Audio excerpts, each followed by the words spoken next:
Hello students, I am Sudhanshu and welcome back to your own channel Ashish Tiwari. आज का video ideas in Indian political thought subject के student के लिए most important और exam focus video रहने वाला है।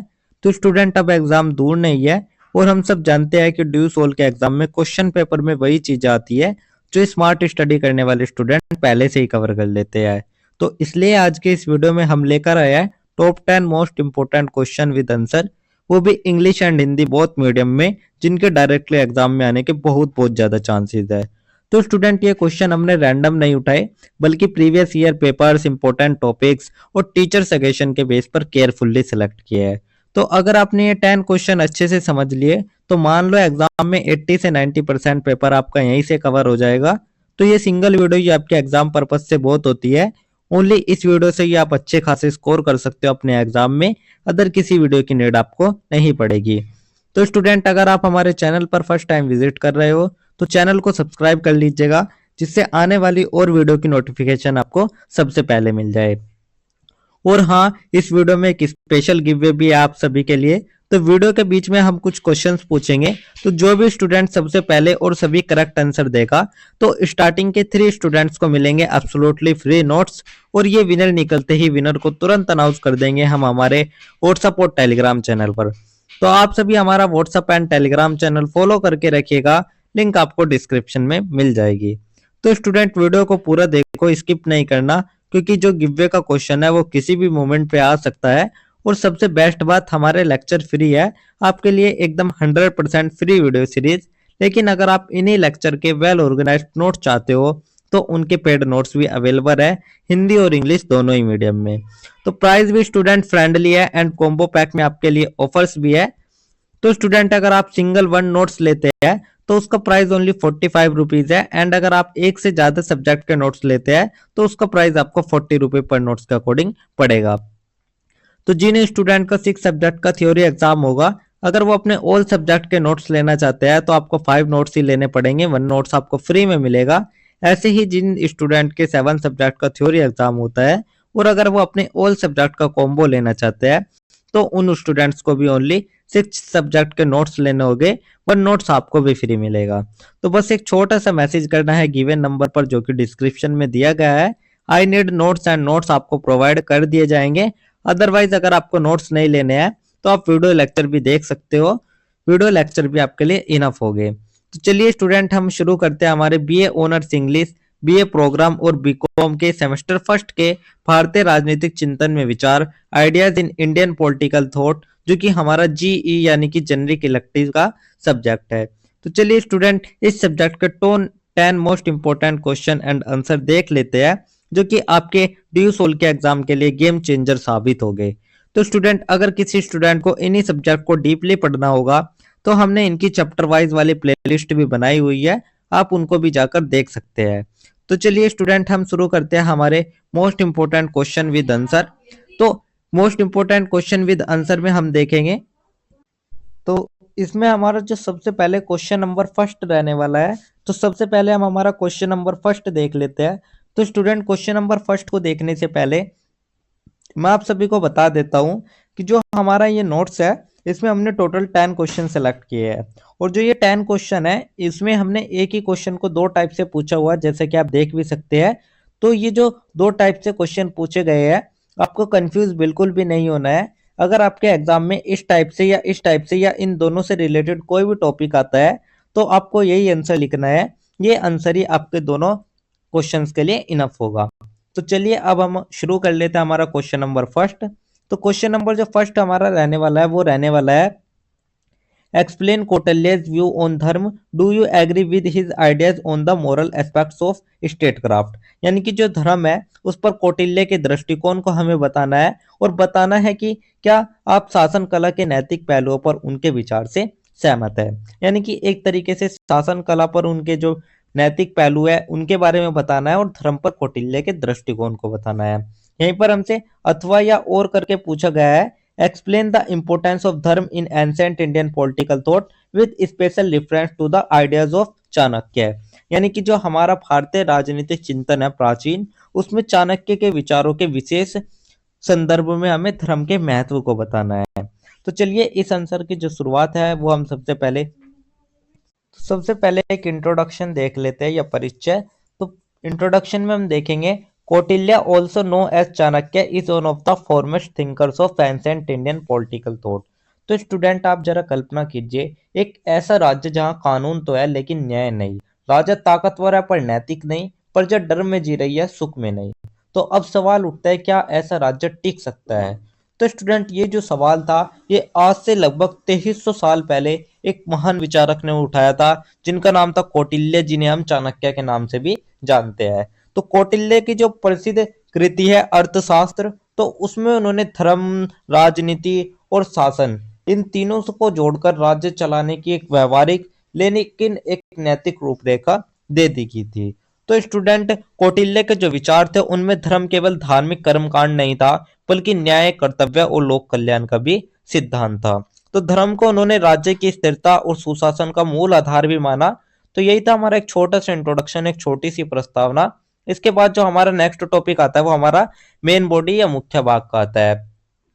तो अब हम बात कर लेते हैं हमारे मेन बॉडी के बारे में। तो मेन बॉडी में स्टूडेंट हम सबसे पहले बात करेंगे कॉन्सेप्ट ऑफ धर्म अकॉर्डिंग टू कौटिल्य, कौटिल्य के अनुसार धर्म की अवधारणा को लेकर। तो स्टूडेंट सबसे पहले एक भ्रम दूर कर लेते हैं कि जो कौटिल्य है उसके लिए धर्म का मतलब केवल पूजा पाठ या कर्म कांड नहीं था। तो dharma means righteous conduct and fulfilment of duty, यानी कि जो धर्म का अर्थ था उसके अनुसार वो था न्यायपूर्ण आचरण और कर्तव्य पालन और साथ ही लोक कल्याण। तो स्टूडेंट आप इसको उदाहरण सहित समझिए, अगर कोई राजा मंदिर बनवाए लेकिन प्रजा को न्याय न दे तो कौटिल्य के अनुसार वह अधार्मिक राजा है। तो स्टूडेंट जो कौटिल्य है वे मानते थे कि धर्म व्यक्ति तक सीमित नहीं होना चाहिए, धर्म समाज और राज्य की नींव है। तो धर्म को समाज और राज्य में व्यवस्था बनाए रखने का एक साधन उन्होंने बताया। उन्होंने कहा कि जो धर्म है वो केवल व्यक्तिगत नहीं बल्कि सामाजिक और राजनीतिक जीवन से जुड़ा हुआ होना चाहिए। तो यही थे हमारे स्टूडेंट कौटिल्य के अनुसार धर्म की अवधारणा। इसके बाद जो हमारा नेक्स्ट टॉपिक आता है वो हमारा आता है रिलेशनशिप बिटवीन धर्म एंड द स्टेट, यानी कि धर्म और राज्य का क्या संबंध था। तो the objective of the state is to ensure the happiness and security of the people, यानी कि कौटिल्य के अनुसार जो राज्य का उद्देश्य होता था स्टूडेंट वो था प्रजा का सुख और उसकी सुरक्षा। तो उन्होंने कहा, साफ कहा उन्होंने कि राजा का जो सुख है वो प्रजा के सुख में ही है। अगर किसी राज्य में कर बहुत ज्यादा है, गरीब भूखा मर रहा है और राजा ऐश में है, तो वह शासन धर्म के विरुद्ध है। तो इसीलिए जो कौटिल्य है वे कहते हैं कि राजा को धर्म के अनुसार शासन करना चाहिए और जो राजा का आचरण है वो प्रजा के लिए उदाहरण यानी कि आदर्श होता है। तो स्टूडेंट यही था धर्म और राज्य का संबंध। इसके बाद जो हमारा थर्ड टॉपिक आता है वो हमारा आता है हार्मोनी ऑफ धर्म अर्थ एंड कर्म, यानी कि धर्म, अर्थ और काम का समन्वय। तो स्टूडेंट कौटिल्य ने, जो कौटिल्य जी थे उन्होंने जीवन के 3 लक्ष्य बताए थे। तो Kautilya concept dharma, artha and karma as the major goals of life, यानी कि इन्होंने जो धर्म थे, जो हमारा कौटिल्य थे, उन्होंने जीवन के 3 लक्ष्य बताए। फर्स्ट हमारा धर्म, सेकंड अर्थ और थर्ड हमारा काम। तो स्टूडेंट ध्यान रखिए जो इसमें धर्म था उसको इन्होंने सर्वोच्च स्थान दिया था, यानी कि धर्म को सबसे ऊपर रखा गया था। तो अगर कोई राज्य केवल धन कमाने यानी कि अर्थ और भोग यानी कि काम पर ध्यान दे और नैतिकता छोड़ दे तो वह समाज पतन की ओर जाता है। तो इसीलिए जो कौटिल्य है वे कहते हैं कि जो अर्थ और काम है वे जरूरी है लेकिन धर्म के बिना खतरनाक है। तो धर्म के बिना अर्थ और काम समाज को पतन की ओर ले जाते हैं। तो यही था धर्म, अर्थ और काम का समन्वय। इसके बाद जो हमारा नेक्स्ट टॉपिक आता है वो आता है moral aspects of state craft, यानी कि शासन कला के नैतिक पहलू को लेकर। तो स्टूडेंट अब आते हैं शासन के नैतिक पक्ष पर। तो a just system of punishment is it itself from of dharma, यानी कि स्टूडेंट जो कौटिल्य है वे कहते हैं कि जो न्यायपूर्ण दंड व्यवस्था है वो धर्म का ही एक रूप है। तो न्यायपूर्ण दंड व्यवस्था धर्म का एक रूप हो गई। कर प्रणाली संतुलित और न्याय संगत होनी चाहिए, यानी कि उसमें न्याय और संतुलन आवश्यक होता है। साथ ही जो कमजोर, गरीब और दुर्बल और निर्धन होते हैं उन सभी की रक्षा करना ही हमारे राजा का धर्म होता है। तो स्टूडेंट अगर आप इसको रियल लाइफ एग्जांपल से जोड़े तो आज अगर सरकार गरीबों के लिए योजनाएं बनाती है तो यह कौटिल्य की सोच का ही एक आधुनिक रूप है। तो यही था हमारा शासन कला के नैतिक पहलू। इसके बाद जो हमारा नेक्स्ट टॉपिक आता है वो हमारा आता है balance between practically and morality, यानी कि व्यावहारिकता और नैतिकता का संतुलन को लेकर। तो अब एक बहुत महत्वपूर्ण बात आती है। तो स्टूडेंट जो कौटिल्य थे, कौटिल्य वो थे प्रैक्टिकल पॉलिटिशियन, यानी कि स्टूडेंट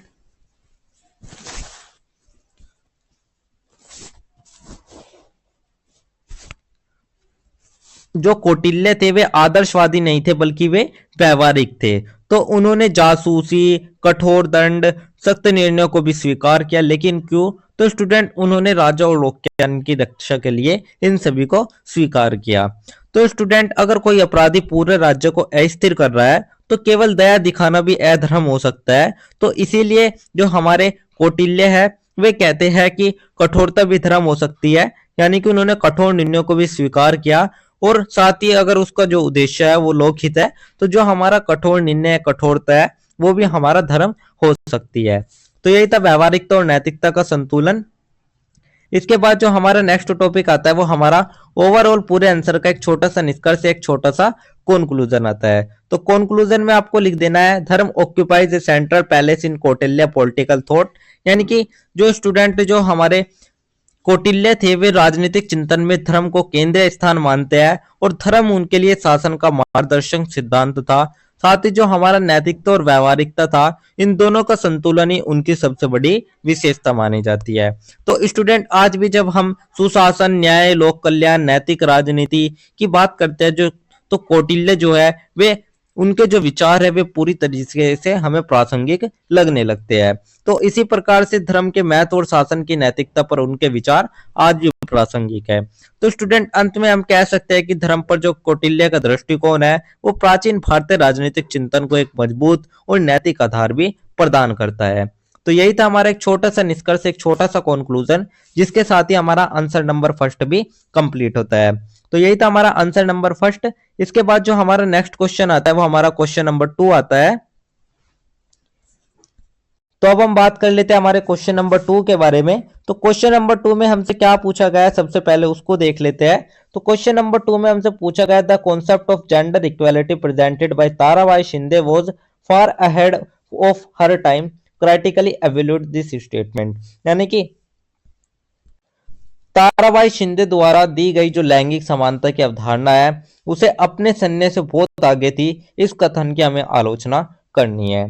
साथ ही यहाँ पर हमें अथवा या और करके पूछा गया critically examine the contribution of Tarabai Shinde to the discourse of women rights, यानी कि महिला अधिकारों पर विमर्श में ताराबाई शिंदे का क्या योगदान है, इसकी भी हमें आलोचना के साथ परीक्षण करना है। तो स्टूडेंट चलिए इस आंसर की शुरुआत हम सबसे पहले एक छोटे से इंट्रोडक्शन, एक छोटी सी प्रस्तावना से कर लेते हैं। तो इंट्रोडक्शन में हम देखेंगे Tarabai Shinde was a renowned social reformer and thinker of the 19th century, यानी कि स्टूडेंट जरा आप 19वीं शताब्दी के भारत की कल्पना कीजिएगा जहां पर लड़की का जन्म बोझ समझा जाता था, शिक्षा केवल पुरुषों का अधिकार थी और औरत से सिर्फ सहन करने की उम्मीद की जाती थी। तो स्टूडेंट आप सोचिए, तो इस समय जो उस दौर में कोई स्त्री थी वे खुलकर सवाल करे, पुरुष प्रधान समाज को चुनौती दे और कहे कि स्त्री और पुरुष बराबर है, तो उस समय क्या होता। तो ऐसे ही एक साहसी आवाज थी हमारी ताराबाई शिंदे जी की, तो जिन्होंने अपनी प्रसिद्ध पुस्तिका स्त्री पुरुष तुलना, यानी कि जो उनकी पुस्तक है स्त्री हितार्थ, उसमें उन्होंने महिलाओं के जो अधिकार है और जो लैंगिक असमानता और पितृसत्ता पर है उस पर सीधा प्रहार किया है। तो इनके जो विचार है वो उस समय के सामाजिक और सांस्कृतिक परिवेश से बहुत ज्यादा आगे थे जब महिला शिक्षा, अधिकार और स्वतंत्रता सीमित थी। तो स्टूडेंट उनका जो विमर्श है वो पुरुष प्रधान समाज में महिलाओं की स्थिति को सुधारने के लिए था। तो यही था हमारा एक छोटी सी प्रस्तावना, एक छोटा सा इंट्रोडक्शन। इसके बाद जो हमारा नेक्स्ट टॉपिक आता है वो हमारा मेन बॉडी यानी कि मुख्य भाग का आता है। तो मुख्य भाग में हम सबसे पहले जो बात कर लेते हैं वो हम कर लेते हैं कॉन्सेप्ट ऑफ जेंडर इक्वालिटी, यानी कि लैंगिक समानता की अवधारणा को लेकर। तो student Tarabai Shinde emphasized the need to grant equal right to women and man. तो ताराबाई शिंदे का मूल विचार बहुत स्पष्ट था। वे कहते थे कि जो स्त्री और पुरुष है वे जन्म से ही एक समान है। तो उन्होंने कहा कि अगर पुरुष गलतियां कर सकता है तो दोष सिर्फ स्त्री को क्यों, अगर शिक्षा पुरुष का अधिकार है तो स्त्री का क्यों नहीं। तो स्टूडेंट ताराबाई शिंदे ने महिला और पुरुष को समान अधिकार देने की आवश्यकता पर जोर दिया।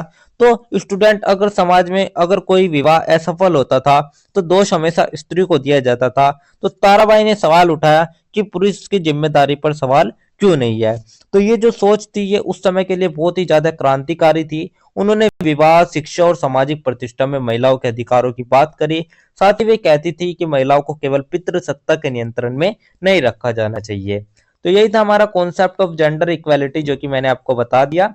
इसके बाद जो हमारा नेक्स्ट टॉपिक आता है वो हमारा आता है सोशल एंड कल्चरल कॉन्टेक्स्ट, यानी कि सामाजिक और सांस्कृतिक परिप्रेक्ष्य के बारे में। तो at that time the condition of women in society was extremely weak, यानी कि स्टूडेंट ताराबाई शिंदे जिस समय लिख रही थी उस दौर में जो समाज की में स्त्रियों की स्थिति थी वो बहुत ही ज्यादा कठोर थी।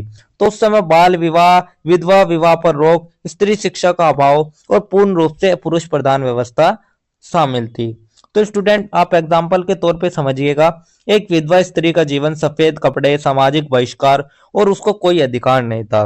तो जो हमारी ताराबाई जी थे उन्होंने इन परंपराओं को अन्यायपूर्ण और अमानवीय कहा।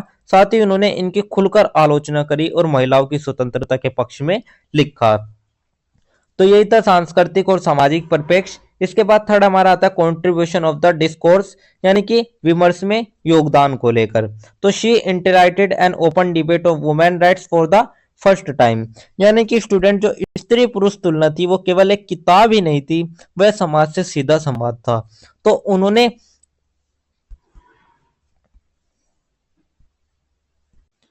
धर्म और समाज की उन व्याख्याओं को चुनौती दी जो कि स्त्री को कमजोर दिखाती थी। तो स्टूडेंट जो हमारी ताराबाई शिंदे जी थी उन्होंने महिला शिक्षा पर बल दिया, सामाजिक स्वतंत्रता की उन्होंने बात करी। साथ ही उन्होंने स्त्रियों को आत्मसम्मान का संदेश भी दिया। तो उन्होंने महिलाओं के अधिकारों पर पहली बार खुलकर बहस छेड़ी, महिला की शिक्षा, स्वतंत्रता और समानता के महत्व को प्रमुखता दी। तो स्टूडेंट भले ही उनके समय में उन्हें व्यापक स्वीकृति नहीं मिली, लेकिन उनके जो विचार थे वे आगे चलकर महिला आंदोलन और समाज सुधार आंदोलनों की आधार बने। तो यही था उनका कंट्रीब्यूशन ऑफ द डिस्कोर्स, यानी कि विमर्श में उनका योगदान।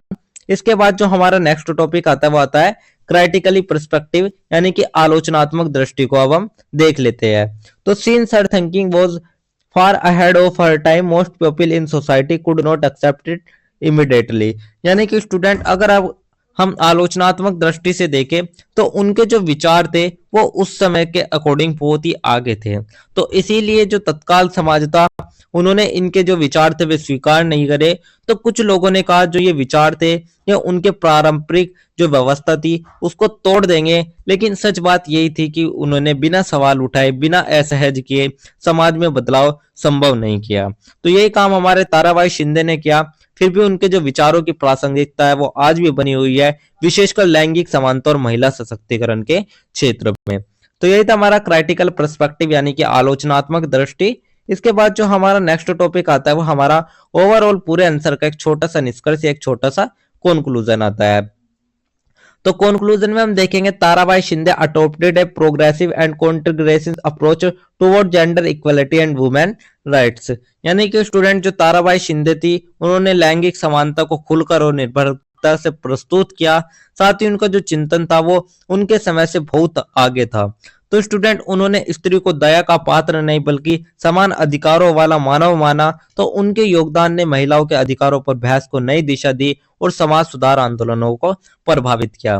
तो स्टूडेंट आज भी जब हम महिला सशक्तिकरण, समानता और न्याय की बात करते हैं तो ताराबाई शिंदे जी के जो विचार है वे आज भी उतने ही प्रासंगिक है जितने की तब थे। तो अंत में हम यही कह सकते हैं कि जो हमारी ताराबाई शिंदे थी वे केवल समाज सुधारक ही नहीं बल्कि भारतीय नारी चेतना की एक अग्रदूत भी थी। तो उनके जो विचार और योगदान है वे आज भी महिला अधिकारों और समानता के विमर्श में महत्वपूर्ण माने जाते हैं। तो स्टूडेंट यही था हमारा एक छोटा सा निष्कर्ष, एक छोटा सा कंक्लूजन, जिसके साथ ही हमारा आंसर नंबर 2 भी कंप्लीट होता है। तो यही था हमारा आंसर नंबर 2। इसके बाद जो हमारा नेक्स्ट क्वेश्चन आता है वो हमारा क्वेश्चन नंबर 3 आता है। तो अब हम बात कर लेते हैं हमारे क्वेश्चन नंबर 3 के बारे में। तो क्वेश्चन नंबर 3 में हमसे क्या पूछा गया है, सबसे पहले हम उसको देख लेते हैं। तो क्वेश्चन नंबर 3 में हमसे पूछा गया the spirit of unity, pride in the past and a sense of the purpose strengthened the Indian national movement, discuss the concept of nationalism given by Swami Vivekananda, यानी कि एकता की भावना, अतीत पर गर्व और उद्देश्य की भावना ने भारत का जो राष्ट्रीय आंदोलन था उसको किस तरीके से मजबूती प्रदान करी, और स्वामी विवेकानंद द्वारा दिए गए जो राष्ट्रवाद यानी कि जो नेशनलिज्म है उस पर भी हमें चर्चा करनी है। यहीं पर हमसे और या अथवा करके पूछा गया है कि explain how Vivekananda nationalism is deeply rooted in Indian spirituality and morality. यानी कि विवेकानंद का राष्ट्रवाद भारतीय आध्यात्मिकता और नैतिकता में गहराई से निहित है, इस बात की हमें व्याख्या करनी है। तो चलिए इस आंसर की शुरुआत हम सबसे पहले एक छोटी सी प्रस्तावना यानी कि एक छोटे से इंट्रोडक्शन से कर लेते हैं। तो इंट्रोडक्शन में हम देखेंगे Swami Vivekananda was an Indian thinker, yogi and social reformer who awakened nationalism and national conscious in India. तो स्टूडेंट 1893 का समय, अमेरिका का शिकागो शहर, एक भगवाधारी सन्यासी मंच पर खड़ा होता है और कहता है sister and brothers of America. तो पूरा सभागार तालियों से गूंज उठता है। लेकिन असल बात यह नहीं थी कि उन्होंने भाषण दिया, असल बात यह थी कि उस एक भाषण ने गुलाम भारत को आत्मसम्मान और आत्मविश्वास दिया। तो स्टूडेंट जो वे सन्यासी थे वे थे हमारे स्वामी विवेकानंद जी। तो उनका जो राष्ट्रवाद है स्टूडेंट वो केवल राजनीतिक या अंग्रेजों को भगाने तक सीमित नहीं था, बल्कि भारत को भीतर से मजबूत यानी कि उसके जो आध्यात्मिक, नैतिक और सामाजिक मूल्य थे उन सभी से उनका समावेश होकर भारत को भीतर से मजबूत बनाने की एक सोच थी। तो जो विवेकानंद थे उन्होंने भारतीय समाज को एकजुट करने, आत्मसम्मान बढ़ाने और उद्देश्यपूर्ण जीवन जीने की आवश्यकता पर बल दिया। तो यही था हमारा एक छोटा सा इंट्रोडक्शन, एक छोटी सी प्रस्तावना। इसके बाद जो हमारा नेक्स्ट टॉपिक आता है वो हमारा मेन बॉडी यानी कि मुख्य भाग का आता है। तो मुख्य भाग में हम सबसे पहले बात कर लेते हैं स्पिरिट ऑफ यूनिटी यानी कि एकता की भावना को लेकर। तो according to Vivekananda India strength lies in the unity of its people. यानी कि स्टूडेंट जो विवेकानंद जी है वे कहते हैं कि भारत की जो सबसे बड़ी ताकत है वो उसकी एकता यानी कि उसके लोगों के एकजुट होने में ही निहित है। तो उन्होंने कहा जाति, धर्म, क्षेत्र, भाषा इन सभी भेदों से ऊपर उठकर जो भारतीय है उनको एक राष्ट्र के रूप में सोचना होगा और एक राष्ट्रीय लक्ष्य रखना होगा। तो स्टूडेंट जब लोग खुद को पहले ब्राह्मण, क्षत्रिय, बंगाली या मद्रासी समझते हैं तो राष्ट्र कमजोर होता है, लेकिन जब लोग खुद को पहले भारतीय समझते हैं तब जो हमारा राष्ट्र है वो मजबूत होता है। तो विवेकानंद जी का जो ये संदेश है ये राष्ट्रीय आंदोलन की नींव बना। तो यह एकता राष्ट्रीय आंदोलन में सामूहिक प्रयास और दृढ़ता प्रदान करती थी। तो यही थी हमारी एकता की भावना। इसके बाद सेकंड हमारा आता प्राइड इन द पास्ट यानी कि अतीत पर गर्व को लेकर। तो he inspire people to take pride in India glorious history and he its cultural and spectral traditions. यानी कि स्टूडेंट जो विवेकानंद जी थे उन्होंने गुलाम भारत से कहा कि तुम्हारा अतीत महान है, शर्माने की जरूरत नहीं है। तो उन्होंने भारत के गौरवशाली इतिहास, सांस्कृतिक और आध्यात्मिक परंपराओं पर गर्व करने की प्रेरणा दी। उन्होंने भारतीय सभ्यता को, वेदांत, योग और दर्शन की महान परंपरा को दुनिया के सामने रखा। तो भारतीय सभ्यता की महानता को समझकर जनता में आत्मविश्वास और राष्ट्र प्रेम का जो भाव है वो पैदा किया गया। तो स्टूडेंट शिकागो स्पीच का जो उदाहरण अगर आप देखें तो जब विवेकानंद ने भारतीय आध्यात्मिक परंपरा की बात करी तो पश्चिम ने पहली बार भारत को हीन नहीं बल्कि महान रूप में देखा। तो इन्होंने भारतीयों में आत्मविश्वास जगाया, राष्ट्र प्रेम जगाया और गुलामी की मानसिकता को तोड़ा। तो अतीत पर गर्व ने लोगों को विदेशी शासन और उपनिवेशी प्रभाव के खिलाफ जागरूक किया। तो यही था हमारा प्राइड इन द पास्ट यानी कि अतीत पर गर्व। इसके बाद जो हमारा नेक्स्ट टॉपिक आता है वो हमारा आता है सेंस ऑफ पर्पस यानी कि उद्देश्य की भावना को लेकर। तो Vivekananda regarded the welfare of the nation and society as the highest purpose of life. यानी कि स्टूडेंट जो विवेकानंद जी थे वे कहते थे कि जो जीवन का उद्देश्य वो केवल व्यक्तिगत सफलता नहीं होती बल्कि राष्ट्र और समाज की सेवा भी होती है। तो राष्ट्र और समाज के कल्याण को जीवन का सर्वोच्च उद्देश्य उन्होंने बताया है। उन्होंने युवाओं से कहा कि उठो जागो, तब तक मत रुको जब तक लक्ष्य प्राप्त न हो जाए। तो उनका मानना था कि यदि व्यक्ति और समाज का उद्देश्य स्पष्ट और नैतिक होगा तो जो हमारा राष्ट्रीय आंदोलन है वो और ज्यादा अधिक मजबूत और प्रभावी बनेगा। तो स्टूडेंट आप एग्जाम्पल के तौर पे समझिएगा, अगर युवा केवल नौकरी और पैसा सोचे तो देश आगे नहीं बढ़ेगा, लेकिन अगर वही युवा राष्ट्र निर्माण को उद्देश्य बना लेगा तो जो परिवर्तन है वो निश्चित है। तो यही जो सोच है ये राष्ट्रीय आंदोलन को अनुशासन और दिशा देती है। तो उद्देश्यपूर्ण कार्यों ने आंदोलनों में अनुशासन और समर्पण की भावना को भी बढ़ावा दिया। तो स्टूडेंट यही था हमारा उद्देश्य की भावना। इसके बाद जो हमारा नेक्स्ट टॉपिक आता है वो हमारा आता है स्पिरिचुअल एंड मोरल फाउंडेशन यानी कि आध्यात्मिक और हमारा जो नैतिक आधार है उसको हम देख लेते हैं। तो his nationalism was deeply rooted in Indian spirituality and moral values. यानी कि स्टूडेंट विवेकानंद जी का जो राष्ट्रवाद था वो राजनीतिक ही नहीं था, उसमें आध्यात्मिकता, नैतिकता और मानवतावादी सभी छुपे हुए थे। तो स्टूडेंट जो हमारे विवेकानंद जी हैं, उन्होंने कहा कि बिना चरित्र निर्माण के और बिना नैतिकता के कोई भी जो राष्ट्र है वो महान नहीं बन सकता। तो उन्होंने शिक्षा, चरित्र निर्माण और सेवा भावना को राष्ट्रवाद से जोड़कर देखा। तो स्टूडेंट अगर देश आजाद हो जाए लेकिन समाज भ्रष्ट और स्वार्थी हो तो वह आजादी खोखली है। तो इसीलिए जो हमारे विवेकानंद जी है, उन्होंने शिक्षा, सेवा और चरित्र निर्माण को राष्ट्रवाद से जोड़ा। उनका जो दृष्टिकोण है वो केवल राजनीति की नहीं बल्कि नैतिक और सामाजिक पुनर्निर्माण पर भी आधारित था। तो स्टूडेंट यही था हमारा आध्यात्मिक और नैतिक आधार। इसके बाद जो हमारा नेक्स्ट टॉपिक आता है वो हमारा ओवरऑल पूरे आंसर का एक छोटा सा निष्कर्ष, एक छोटा सा कंक्लूजन आता है। तो कंक्लूजन या निष्कर्ष में हम देखेंगे, Swami Vivekananda is nationalism was founded on unity, pride in the past and a sense of purpose. यानी कि स्टूडेंट जो स्वामी विवेकानंद जी का राष्ट्रवाद है वो एकता, अतीत पर गर्व और उद्देश्य की भावना पर आधारित था। तो जो हमारे स्वामी विवेकानंद जी, उन्होंने भारत को आध्यात्मिक और नैतिक आधार मजबूत करने की दिशा में मार्गदर्शन दिया और साथ ही उनके जो विचार थे उन्होंने भारतीयों में आत्मसम्मान और साहस को जगाया। तो स्टूडेंट आज भी जब हम राष्ट्रीय एकता, युवाओं की भूमिका और नैतिक राष्ट्र निर्माण की बात करते हैं तो जो विवेकानंद जी का राष्ट्रवाद है वो उतना ही प्रासंगिक माना जाता है जितना कि स्वतंत्रता आंदोलन के समय था। तो अंत में हम कह सकते हैं कि जो स्वामी विवेकानंद जी का राष्ट्रवाद है वो भारत की आत्मा से जुड़ा हुआ था। तो आज भी भारत में सामाजिक और राष्ट्रीय चेतना के प्रेरक सिद्धांत के रूप में उनका जो राष्ट्रवाद है वो प्रासंगिक माना जाता है। तो यही था हमारा एक छोटा सा कंक्लूजन, एक छोटा सा निष्कर्ष, जिसके साथ ही हमारा आंसर नंबर 3 भी कंप्लीट होता है। इसके बाद जो हमारा नेक्स्ट क्वेश्चन आता है स्टूडेंट, वो हमारा क्वेश्चन नंबर 4 आता है। तो अब हम बात कर लेते हैं हमारे क्वेश्चन नंबर 4 के बारे में। तो क्वेश्चन नंबर 4 में हमसे क्या पूछा गया उसको देख लेते हैं। तो क्वेश्चन नंबर 4 में हमसे पूछा गया है, how did Mahatma Gandhi arrival on the national stage inspire the freedom movement on the lines of Swaraj, explain with suitable example. यानी कि राष्ट्रीय मंच पर जो महात्मा गांधी जी के आगमन है उसने किस तरह से स्वराज तर्ज पर स्वतंत्रता आंदोलन को प्रेरित किया, इसको हमें उदाहरणों के साथ बताना है। साथ ही हमसे यहाँ अथवा या और करके पूछा गया है, critically examine Mahatma Gandhi view on modern civilisation. यानी कि महात्मा गांधी के आधुनिक सभ्यता पर विचारों की आलोचना हमें करनी है। तो स्टूडेंट चलिए इस आंसर की जो शुरुआत है वो हम सबसे पहले एक छोटे से इंट्रोडक्शन यानी कि एक छोटी सी प्रस्तावना से कर लेते हैं। तो सबसे पहले हम प्रस्तावना देख लेते हैं। प्रस्तावना में हम देखेंगे, Mahatma Gandhi was the most influential leader and thinker of the modern Indian freedom struggle. यानी कि स्टूडेंट जो हमारे महात्मा गांधी जी थे वे भारतीय स्वतंत्रता संग्राम के सबसे प्रभावशाली नेता और विचारक थे। तो स्टूडेंट महात्मा गांधी के राष्ट्रीय मंच पर आगमन की यह समझने की हम कोशिश करेंगे कि जो गांधी जी है उन्होंने किस तरीके से स्वतंत्रता आंदोलन को एक नई दिशा दी, नई आत्मा और नया चरित्र दिया। तो स्टूडेंट गांधी जी के आने से जो पहले स्वतंत्रता आंदोलन था वो केवल शिक्षित नेताओं तक सीमित था, लेकिन जब गांधी जी आए तो उन्होंने इसे जन जन का आंदोलन बना दिया था।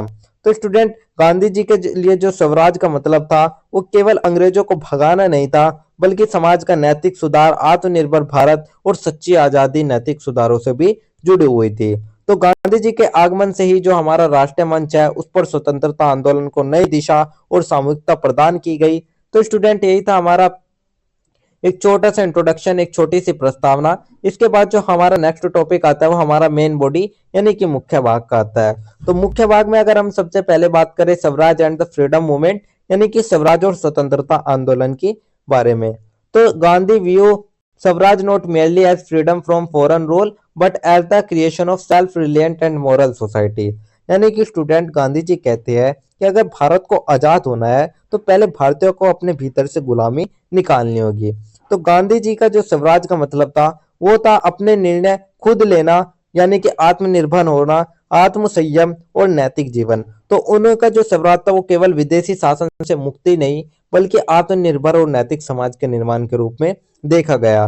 तो उनका जो मानना था वो कहते थे कि राजनीतिक स्वतंत्रता तभी स्थायी होगी जब जनता के मन, नैतिक और सामाजिक चेतना उनके अंदर जागृत होगी। तो स्टूडेंट जब गांधी जी ने चरखा चलाने की बात की तो यह केवल कपड़ा बनाने का साधन नहीं था बल्कि एक आत्मनिर्भरता का भी प्रतीक था। तो उन्होंने अहिंसा और सत्याग्रह को आंदोलन का प्रमुख हथियार बनाया जिससे कि जो जन समूह स्वतंत्रता आंदोलन है उसमें सक्रिय रूप से वे शामिल हुए।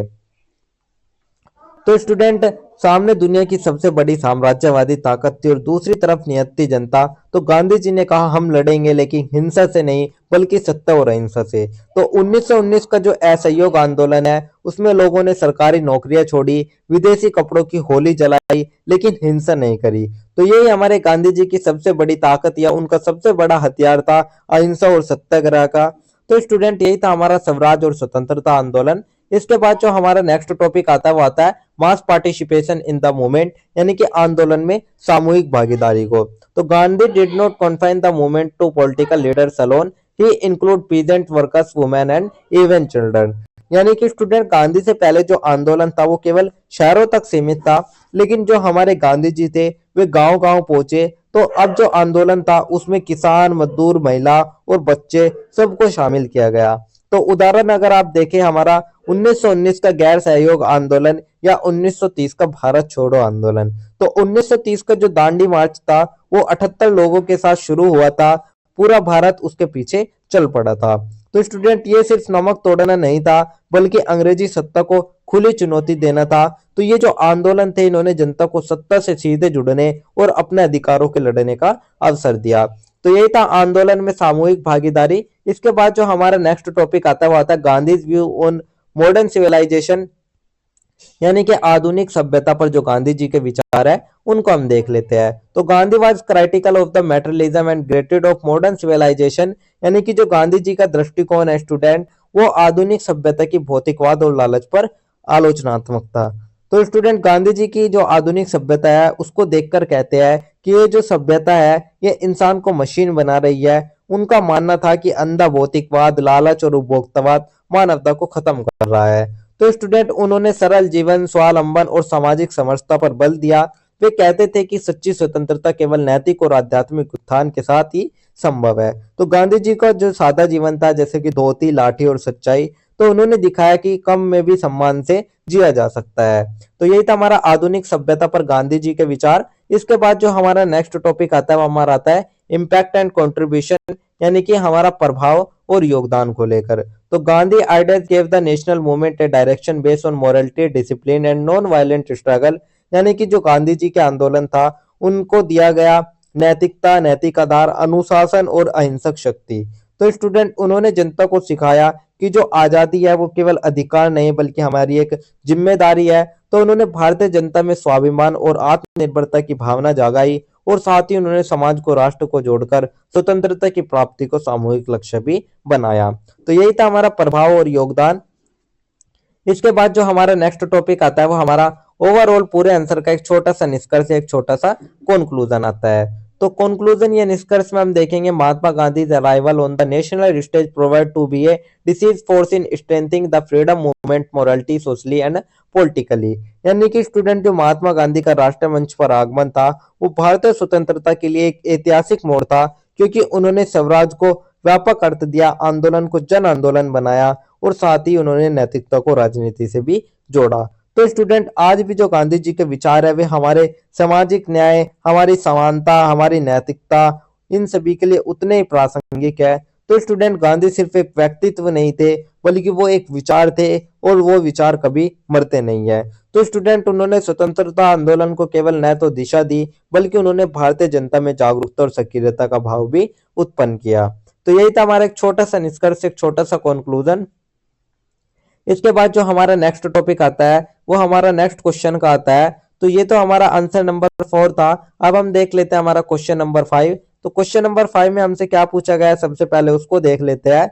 तो क्वेश्चन नंबर 5 में स्टूडेंट हमसे पूछा गया है the preamble of the Indian constitution gives priority to social justice, discuss the major contribution of doctor B R. Ambedkar in developing the concept of social justice in India, यानी कि जो हमारा भारतीय संविधान की प्रस्तावना है उसमें सामाजिक न्याय को प्राथमिकता दी गई है और भारत में सामाजिक न्याय की जो धारणा है उसको विकसित करने में जो हमारे डॉक्टर अंबेडकर जी है उनके क्या क्या योगदान रहे उस पर हमें चर्चा करनी है। साथ ही हमसे यहाँ पर अथवा या और करके पूछा गया justice continue to remain relevant in contemporary social and political context in the light of this statement examine Ambedkar views on social justice, यानी कि न्याय समकालीन सामाजिक और राजनीतिक संदर्भों में प्रासंगिक बना हुआ है। इस कथन के आलोक में सामाजिक न्याय पर हमें अंबेडकर के विचारों के बारे में बताना है। तो चलिए स्टूडेंट, इस आंसर की जो शुरुआत है वो हम सबसे पहले एक छोटे से इंट्रोडक्शन यानी कि एक छोटी सी प्रस्तावना से कर लेते हैं। तो इंट्रोडक्शन में हम देखेंगे the constitution of India was drafted with the objective of establish social justice, यानी कि स्टूडेंट जो भारत का संविधान है वो सामाजिक न्याय की स्थापना के उद्देश्य से तैयार किया गया था। तो भारतीय संविधान की जो प्रस्तावना है उसमें सामाजिक न्याय को प्राथमिकता क्यों दी गई और डॉक्टर बी आर अम्बेडकर ने सामाजिक न्याय को स्थापित करने में क्या भूमिका निभाई। तो स्टूडेंट जो हमारे डॉक्टर भीमराव अंबेडकर जी थे, तो उन्होंने केवल उनको संविधान निर्माता नहीं कहा जाता, उन्होंने शोषितों की आवाज को उठाया, वंचितों की उम्मीद और समानता के प्रतीक के रूप में भी वे देखे जाते हैं। तो उनका मानना था कि राजनीतिक लोकतंत्र तब तक अधूरा है जब तक सामाजिक लोकतंत्र नहीं होगा। तो उनका दृष्टिकोण जातिवाद, असमानता और सामाजिक भेदभाव के विरुद्ध था और उन्होंने इसे समकालीन और भविष्य के संदर्भ में प्रासंगिक माना। तो उनके लिए जो सामाजिक न्याय था, उनके लिए संघर्ष न केवल कानूनी था बल्कि नैतिक और सामाजिक स्तर पर भी बहुत ही महत्वपूर्ण था। तो यही था हमारा एक छोटा सा इंट्रोडक्शन, एक छोटी सी प्रस्तावना। इसके बाद जो हमारा नेक्स्ट पार्ट आता है वो हमारा मेन बॉडी यानी कि मुख्य भाग का आता है। तो मुख्य भाग में स्टूडेंट हम सबसे पहले बात करेंगे हमारे नीड फॉर सोशल जस्टिस, यानी कि सामाजिक न्याय की आवश्यकता हमें क्यों थी। तो student, casteism and social inequality was deeply rooted in Indian society, यानी कि स्टूडेंट जो अंबेडकर का बचपन था वो बचपन ही सामाजिक अन्याय का जीता जागता उदाहरण था। तो स्कूल में अलग बिठाया जाना, पानी न छूने देना, अपमान और तिरस्कार, इन अनुभव ने उन्हें सिखाया कि जी सिर्फ आजादी काफी नहीं है, बराबरी भी जरूरी है। तो इसीलिए उन्होंने कहा कि अगर समाज में समान अवसर नहीं होंगे तो जो लोकतंत्र है वो सिर्फ दिखावा बन जाएगा। तो भारत में जातिवाद और सामाजिक समानता गहरी जड़ी जमाई हुई थी। कमजोर और वंचित वर्गों को समान अवसर और अधिकार प्रदान करना सामाजिक न्याय का एक मुख्य लक्ष्य था। तो अंबेडकर ने कहा कि बिना सामाजिक न्याय के जो लोकतंत्र और स्वतंत्रता है वो अधूरी है, उसको पूर्ण नहीं कहा जा सकता। तो इसीलिए जो सामाजिक न्याय था उसकी स्थापना करनी जरूरी थी।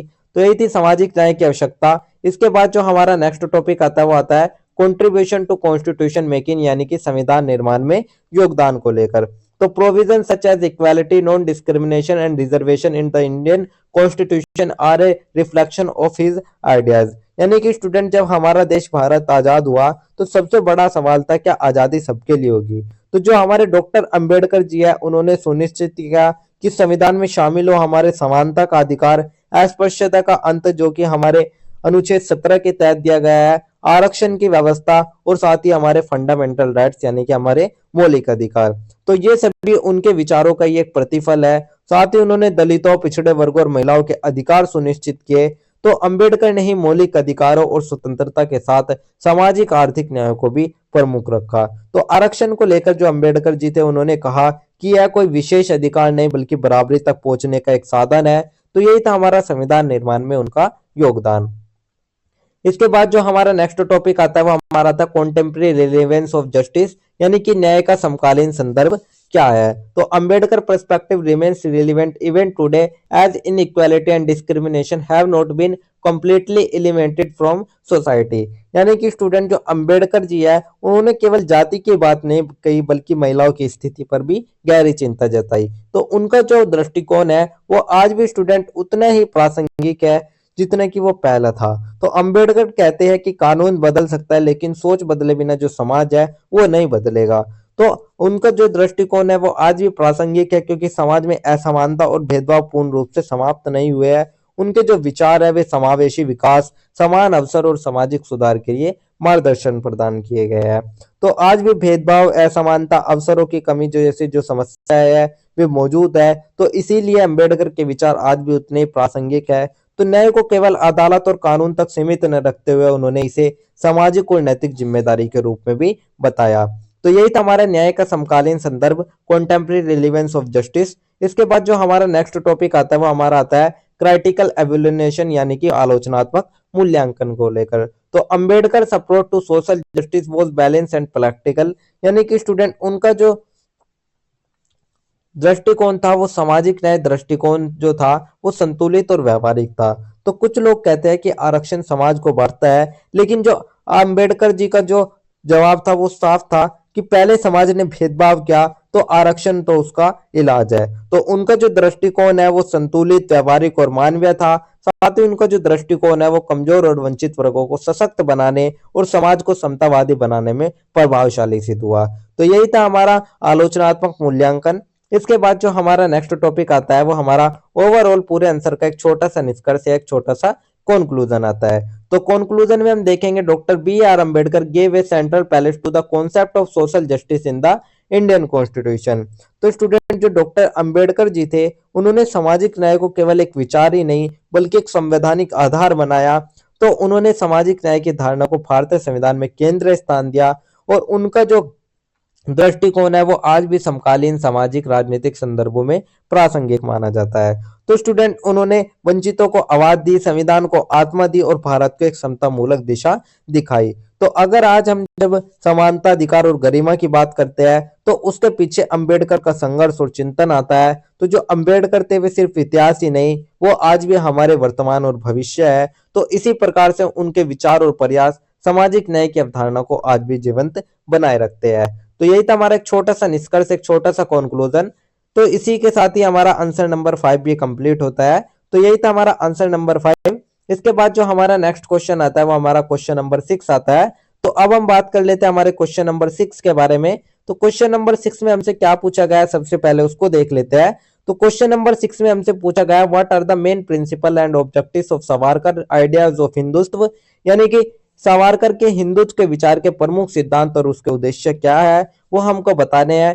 साथ ही यहाँ पर हमसे अथवा या और करके पूछा गया है discuss Savarkar perspective on the relationship between Hindutva and the idea of Hindu nation, यानी कि हिंदुत्व और हिंदू राष्ट्र के विचार के बीच संबंधों पर जो सावरकर के दृष्टिकोण है वे हमें बताना है। तो चलिए इस आंसर की शुरुआत हम सबसे पहले एक छोटी सी इंट्रोडक्शन यानी कि एक छोटी सी प्रस्तावना से कर लेते हैं।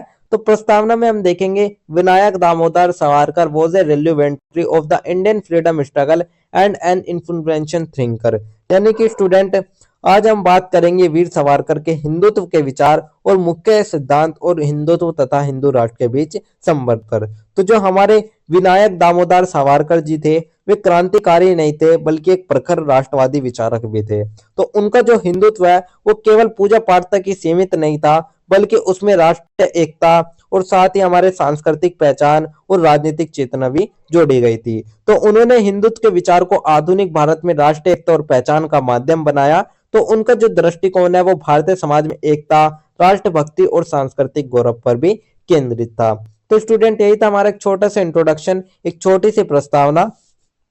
इसके बाद जो हमारा नेक्स्ट टॉपिक आता है वो हमारा मेन बॉडी यानी कि हमारे मुख्य भाग का आता है। तो मुख्य भाग में हम सबसे पहले बात करेंगे मेजर प्रिंसिपल ऑफ हिंदुत्व यानी कि हिंदुत्व के प्रमुख सिद्धांत के बारे में। तो सबसे पहले आप हिंदुत्व के सिद्धांत को समझने से पहले आप समझिएगा कि जो हिंदुत्व था वो आखिर था क्या। तो सावरकर जी कहते हैं कि जो हिंदुत्व है कोई संप्रदाय नहीं, ये एक जीवन दृष्टि है। तो उनके अनुसार जो हिंदुत्व है वो साझा संस्कृति, साझा इतिहास और साझा भूमि का एक समायोजन है। तो इसका अर्थ ये था कि भारत में रहने वाले वे सभी लोग जो इस भूमि को पितृभूमि और पुण्य भूमि मानते हैं हिंदुत्व की सांस्कृतिक धारा में आते हैं। चलिए अब हम इसके कुछ जो प्रिंसिपल्स हैं उनको देख लेते हैं। तो सबसे पहले स्टूडेंट आता है रिलीजन इक्वालिटी यानी कि धार्मिक समानता। तो in Hindutva all Hindu are united under a shared religion and cultural identity. तो स्टूडेंट जो हिंदुत्व है उसमें सभी हिंदुओं को एक साझा धार्मिक और सांस्कृतिक पहचान के तहत जोड़ा गया था। सेकंड आता नेशनलिटी एंड पैट्रियोटिज्म यानी कि राष्ट्रीयता और राष्ट्रभक्ति। तो Savarkar viewed Hindutva as the national identity of India and a motivating force in the freedom struggle, यानी कि स्टूडेंट अगर हम राष्ट्रीयता की बात करें तो सावरकर के लिए जो हिंदुत्व था वो राष्ट्रभक्ति को मजबूत करने का एक माध्यम था। तो उन्होंने हिंदुत्व को भारत की राष्ट्रीय पहचान और स्वतंत्रता संग्राम के लिए प्रेरक शक्ति बनाया। तो वे कहते थे कि पहले राष्ट्र बाद में बाकी सब। तो उनका मानना था कि बिना मजबूत राष्ट्रीय चेतना के जो देश है वो सुरक्षित नहीं रह सकता। तो यही था राष्ट्रीयता और राष्ट्रभक्ति। थर्ड आता है कल्चरल यूनिटी यानी कि सांस्कृतिक एकता। तो strengthening unity in Indian society through share language, tradition and history, यानी कि स्टूडेंट जो हमारा सांस्कृतिक एकता की अगर हम बात करें तो सावरकर मानते थे कि भाषा, परंपरा, रीति रिवाज और रीतिवास ये सभी भारत को एक सूत्र में बांधते हैं। तो उदाहरण के लिए अगर रामायण, महाभारत, गीता देखें तो ये केवल धार्मिक ग्रंथ ही नहीं है बल्कि हमारे ये सांस्कृतिक धरोहर भी है। तो यही था हमारा समाज सांस्कृतिक एकता। इसके बाद जो हमारा नेक्स्ट टॉपिक आता है वो आता है पब्लिक वेलफेयर एंड सिक्योरिटी, यानी कि लोक कल्याण और सुरक्षा को लेकर। तो the aim of Hindutva is not to ensure the security and prosperity of society and the nation, यानी कि जो हिंदुत्व का लक्ष्य है वो समाज और राष्ट्र की सुरक्षा और समृद्धि सुनिश्चित करना था। तो हिंदुत्व का उद्देश्य था समाज को संगठित करना, विदेशी शासन से मुक्ति लाना और एक सशक्त राष्ट्र का निर्माण करना। तो ये जो विचार है ये स्वतंत्रता आंदोलन को आक्रामक राष्ट्रवादी चेतना भी देता है। तो स्टूडेंट यही सभी थे हमारे हिंदुत्व के प्रमुख सिद्धांत। इसके बाद जो हमारा नेक्स्ट टॉपिक आता है वो हमारा आता है relationship between Hindutva and the Hindu nation, यानी कि हिंदुत्व और हिंदू राष्ट्र का संबंध को लेकर। तो according to Savarkar Hindutva form the foundation of the Hindu nations, यानी कि जो सावरकर है वे कहते हैं कि हिंदू राष्ट्र का मतलब धार्मिक राज्य नहीं है, यानी कि हिंदुत्व जो है वो हिंदू राष्ट्र की एक नींव है। तो इसका जो अर्थ है वो था एक ऐसा राष्ट्र जहां पर सभी हिंदू सांस्कृतिक और सामाजिक आधार पर एकजुट हो। तो सांस्कृतिक रूप से एक राष्ट्र जहां पर साझा पहचान हो और राष्ट्र निष्ठा सर्वोपरि हो। तो स्टूडेंट वे ये नहीं कहते थे कि अन्य धर्मों के लोग भारत में नहीं रह सकते, बल्कि वे कहते थे कि राष्ट्र की संस्कृति और सुरक्षा सर्वोपरि होनी चाहिए। तो ये जो विचार था ये धार्मिक कट्टरता नहीं बल्कि साझा सांस्कृतिक और राष्ट्रीय पहचान पर आधारित था। स्टूडेंट यही था हमारा हिंदुत्व और हिंदू राष्ट्र का संबंध। इसके बाद जो हमारा नेक्स्ट टॉपिक आता है वो हमारा आता है ऑब्जेक्टिव्स एंड इम्पैक्ट को लेकर, यानी कि उद्देश्य और प्रभाव को लेकर। तो Savarkar objective was to generate national constitutions and awareness within Indian society, यानी कि स्टूडेंट जो सावरकर का मुख्य उद्देश्य था वो था भारतीय समाज में आत्मगौरव को जगाना, गुलामी की मानसिकता को तोड़ना और युवाओं को राष्ट्र के लिए समर्पित करना। तो उन्होंने भारतीय स्वतंत्रता आंदोलन में हिंदुत्व को सामाजिक और राजनीतिक शक्ति के रूप में प्रस्तुत किया। उनका जो दृष्टिकोण है वो आज भी भारतीय राजनीति और समाज में विवादास्पद लेकिन प्रभावशाली माना जाता है। तो उनका जो क्रांतिकारी लेखन और सेल्यूलर जेल का जो संघर्ष है वो युवाओं को प्रेरित करता आ रहा है। तो स्टूडेंट जो सावरकर का हिंदुत्व है वो आज भी विवादास्पद माना जाता है, क्योंकि कुछ आलोचक कहते हैं कि यह समाज ये जो विचार है ये समाज को बांट सकता है, लेकिन जो समर्थक है वे कहते हैं कि यह सांस्कृतिक एकता और राष्ट्रबोध को मजबूत करता है। तो यही कारण है कि जो सावरकर का हिंदुत्व है वो आज भी राजनीतिक और वैचारिक बहस का एक केंद्र है। तो यही था हमारा उद्देश्य और प्रभाव। इसके बाद जो हमारा नेक्स्ट टॉपिक आता है वो हमारा ओवरऑल पूरे आंसर का एक छोटा सा कंक्लूजन या एक छोटा सा निष्कर्ष आता है। तो कंक्लूजन या निष्कर्ष में हम देखेंगे the objective of Savarkar idea of Hindutva was to promote unity, nationalism and cultural pride in Indian society, यानी कि स्टूडेंट जो सावरकर का हिंदुत्व था वो केवल एक धार्मिक अवधारणा नहीं थी बल्कि वो एक सांस्कृतिक और राष्ट्रवादी विचार था। तो उनका जो हिंदुत्व था उन्होंने हिंदुत्व को राष्ट्रीय पहचान से जोड़ा, हिंदू राष्ट्र को सांस्कृतिक एकता के रूप में देखा और भारतीय राजनीति को नई वैचारिक दिशा भी प्रदान करी। तो आज भी जो सावरकर का हिंदुत्व है वो समझने, बहस करने और विश्लेषण करने योग्य विचार है। तो उनका जो दृष्टिकोण है वो स्वतंत्रता आंदोलन और आधुनिक भारत की राजनीतिक चेतना को प्रभावित करने वाला था। तो इसी प्रकार से हिंदुत्व विचार आज भी राष्ट्र और सांस्कृतिक विमर्श में महत्वपूर्ण स्थान रखता है। और सावरकर एक व्यक्ति नहीं बल्कि एक विचार थे और विचार सदियों तक जीवित रहते हैं। तो यही था हमारा एक छोटा सा निष्कर्ष, एक छोटा सा कंक्लूजन, जिसके साथ ही हमारा आंसर नंबर 6 भी कंप्लीट होता है। तो ये था हमारा आंसर नंबर 6। इसके बाद जो हमारा नेक्स्ट क्वेश्चन आता है वो हमारा क्वेश्चन नंबर 7 आता है। तो अब हम बात कर लेते हैं हमारे क्वेश्चन नंबर 7 के बारे में। तो क्वेश्चन नंबर 7 में हमसे क्या पूछा गया उसको देख लेते हैं। तो क्वेश्चन नंबर 7 में हमसे पूछा गया explain the main principles of integral humanism propounded by Deendayal Upadhyay and highlighted its contemporary relevance, यानी कि दीनदयाल उपाध्याय द्वारा जो प्रतिपादित एकात्मक मानववाद है उसके प्रमुख मुद्दों को आपकी व्याख्या करनी है और इसके समकालीन प्रासंगिकता पर भी प्रकाश डालना है। साथ ही हमसे अथवा या और करके पूछा गया example explain the main elements of integral human philosophy propounded by Deendayal Upadhyay and discuss its contemporary relevance, यानी कि दीनदयाल उपाध्याय द्वारा प्रतिपादित एकात्मक मानव दर्शन के आपके तत्वों को व्याख्या करनी है और इसकी समकालीन प्रासंगिकता पर भी प्रकाश डालना है। तो चलिए इस आंसर की शुरुआत हम सबसे पहले एक छोटे से इंट्रोडक्शन यानी कि एक छोटी सी प्रस्तावना से कर लेते हैं। तो प्रस्तावना में हम देखेंगे Deendayal Upadhyay was an Indian thinker and political philosopher who propounded the concept of integral humanism और इंटीग्रल ह्यूमन फिलोसफी। तो स्टूडेंट जो दीनदयाल उपाध्याय जी थे, उनका मानना था कि मानव को केवल आर्थिक इकाई या राजनीतिक संख्या नहीं समझा जा सकता। तो उन्होंने इसीलिए अपना एक प्रतिपादित एक सिद्धांत दिया जिसका नाम था एकात्मक मानववाद। तो स्टूडेंट उनका जो दृष्टिकोण है वो मानव को केवल आर्थिक या सामाजिक इकाई के रूप में नहीं बल्कि उसकी समग्र व्यक्तित्व और आध्यात्मिक विकास के संदर्भ में देखता है। तो जो हमारा एकात्मक मानववाद है वो समाज, संस्कृति, अर्थव्यवस्था और नैतिकता को एकीकृत दृष्टिकोण से जोड़ता है और इसका जो उद्देश्य है वो संतुलित और समृद्ध समाज का निर्माण करना है। तो मानव शरीर, मन, बुद्धि और आत्मा इन चारों का समन्वय है। तो स्टूडेंट यही था हमारा एक छोटा सा इंट्रोडक्शन, एक छोटी सी प्रस्तावना। इसके बाद जो हमारा नेक्स्ट टॉपिक आता है वो हमारा मेन बॉडी यानी कि हमारे मुख्य भाग का आता है। तो मुख्य भाग में हम सबसे पहले जो बात करेंगे वो बात करेंगे main elements of integral humanism यानी कि एकात्मक मानववाद के मुख्य तत्वों को लेकर। तो स्टूडेंट एकात्मक मानवतावाद के मुख्य तत्वों को समझने से पहले आप समझिए कि एकात्मक मानववाद आखिर है क्या। तो स्टूडेंट जो पश्चिमी विचारधारा है वे कहती है कि पूंजी बढ़ाओ सब ठीक हो जाएगा, लेकिन कुछ विचार कहते हैं कि राज्य सब कुछ नियंत्रित करे। लेकिन जो दीनदयाल जी है वे पूछते हैं कि इन सब में इंसान कहाँ है। तो यहीं से जन्म होता है हमारे एकात्मक मानववाद का। तो चलिए अब हम हमारे एकात्मक मानववाद के कुछ मेन एलिमेंट्स देख लेते हैं। तो सबसे पहला आता है holistic view on human beings यानी कि मानव का समग्र दृष्टिकोण को लेकर। तो an individual should be viewed not only in physical और mental terms but by considering spiritual, social and economic needs in an integrated manner.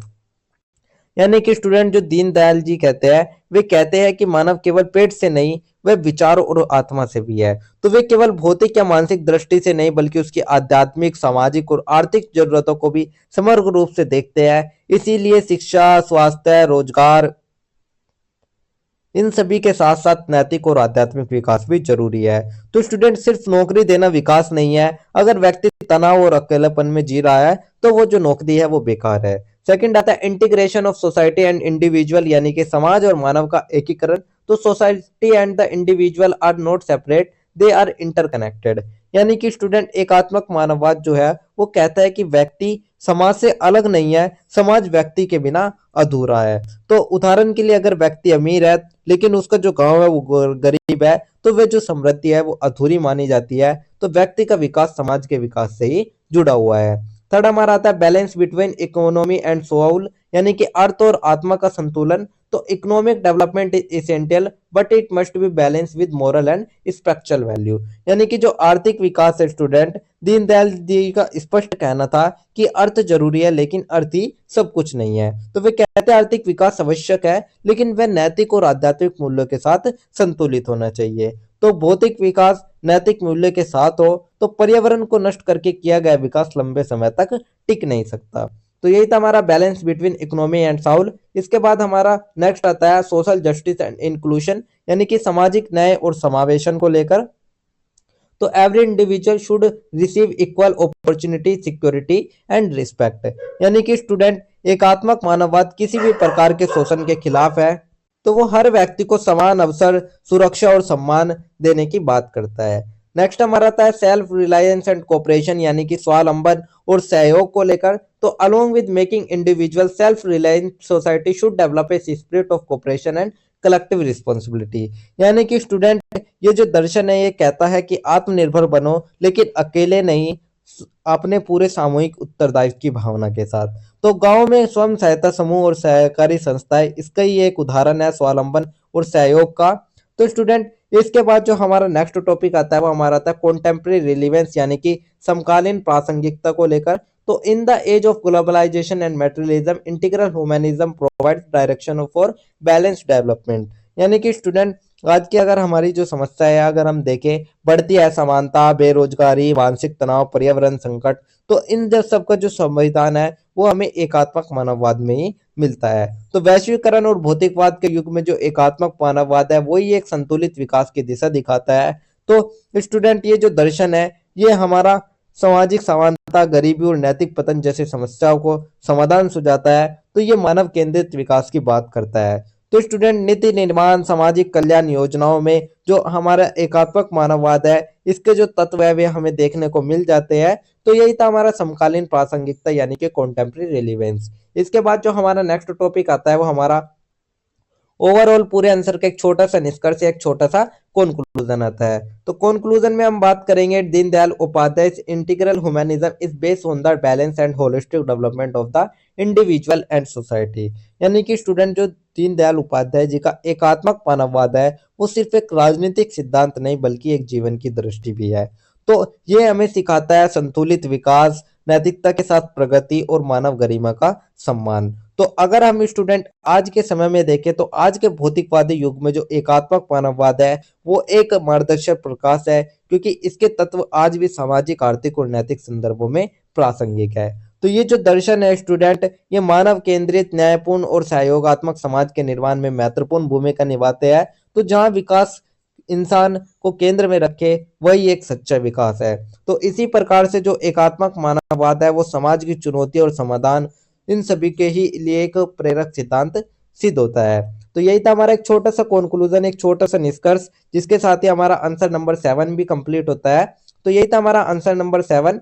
इसके बाद जो हमारा नेक्स्ट क्वेश्चन आता है वो हमारा क्वेश्चन नंबर 8 आता है। तो अब हम बात कर लेते हैं हमारे क्वेश्चन नंबर 8 के बारे में। क्वेश्चन नंबर 8 में हमसे क्या पूछा गया है? तो क्वेश्चन नंबर 8 में हमसे पूछा गया describe the important features of danda नीति, the policy of punishment propounded bye Kautilya in the अर्थशास्त्र। यानी कि अर्थशास्त्र के कौटिल्य में जो दंड नीति की चर्चा की गई है उसकी विशेषता के बारे में हमें बताना है। साथ ही यहाँ पर हमसे अथवा या और करके पूछा गया है डिस्कस द इंपॉर्टेंस ऑफ दंड punishment in traditional Indian political thought. यानी कि परंपरागत भारतीय राजनीतिक चिंतन में दंड के महत्व पर हमें चर्चा करनी है। तो चलिए इस आंसर की शुरुआत हम सबसे पहले एक छोटे से इंट्रोडक्शन यानी कि एक छोटी सी प्रस्तावना से कर लेते हैं। तो प्रस्तावना में हम देखेंगे Kautilya also know as Chanakya was a great thinker of ancient Indian politics and administration. तो स्टूडेंट जो हमारे कौटिल्य जी थे वे प्राचीन भारतीय राजनीति और प्रशासन के महान विचारक थे।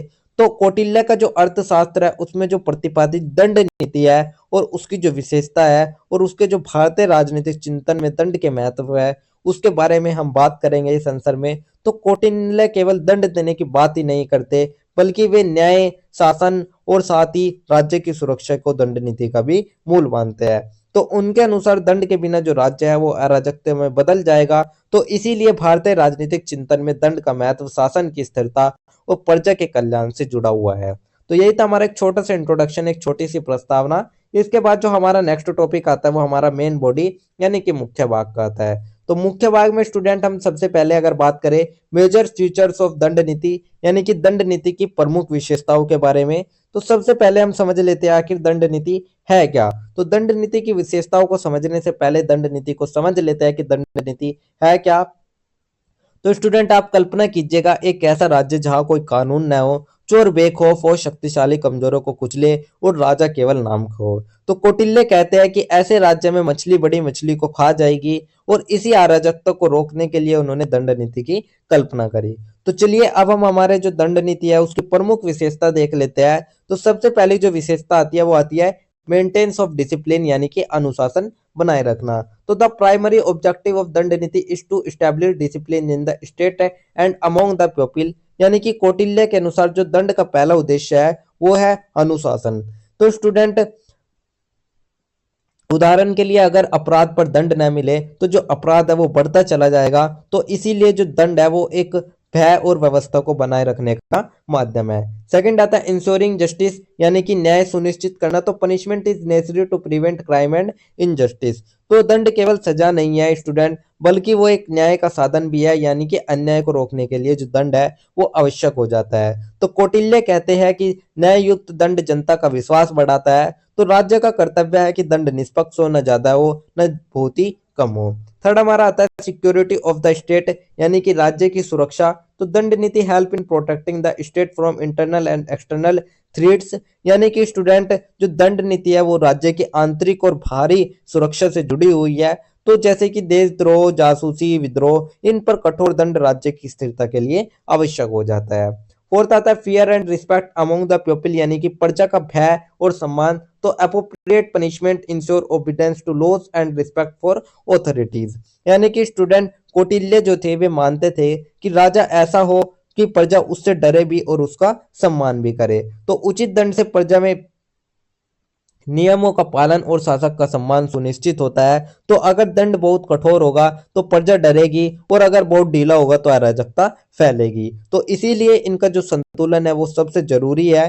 तो यही था हमारा प्रजा का भय और सम्मान। इसके बाद नेक्स्ट आता है बैलेंस एंड डिस्क्रेशन, यानी कि संतुलन और विवेक को लेकर। तो punishment should not be merely harsh, यानी कि स्टूडेंट जो दंड है वो केवल कठोरता नहीं है बल्कि परिस्थिति और अपराध के अनुसार विवेकपूर्ण होना चाहिए।